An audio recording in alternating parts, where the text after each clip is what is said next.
کچېرې څوک زیات غمجن وي، زیات غم یې پر زړه باندې پروت وي او ډېر ورته مشکلات وي او هر وخت په فکرونو کې وي، په سوچونو کې وي، د هغه دپاره د قرآن کریم یو داسې آیات مبارک چې کله ما دا آیات مبارک تلاوت کړی لکه یو څوک چې زما د سر څخه غټ بوج پورته کړي، دغه زما سر داسې سپک سي او د زړه مې بلکل پر ارامه سي چې کله د آیات مبارک وایم زړه ته مې آرام راسي، زړه ته مې سکون راسي.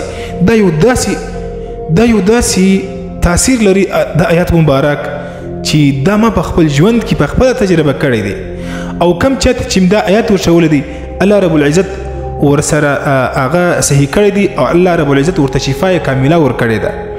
نو دغه ویډیو د ثواب په خاطر باندې ضرور در سره شیر کړئ، اکاونټ در سره فالو کړئ چې مسلمان ته ورسیږي، یو غمجن مسلمان ته ورسیږي، هغه د آیات تلاوت کې الله چې دغه په وجه باندې الله رب العزت د هغه مشکل حل کړي او غم یې جن لرې کړي. هغه آیات داسې دی، زه به تاسو ته په سکرین باندې هم ولیکم. بسم الله الرحمن الرحیم وأفوض أمري إلى الله إن الله بصير بالعباد. دا دی د ماخسن د لمانځنه بعد یو واره دغه ووایي او د غیب څخه به د مدد الله ورته راولېږي او الله به هر غم چې د هغه لرې کړي. الله تعالی دې ستاسو هر غم لرې کړي. خدای پاک تاسې د هرې پریشانۍ د هر مشکل نه محفوظ وساتي.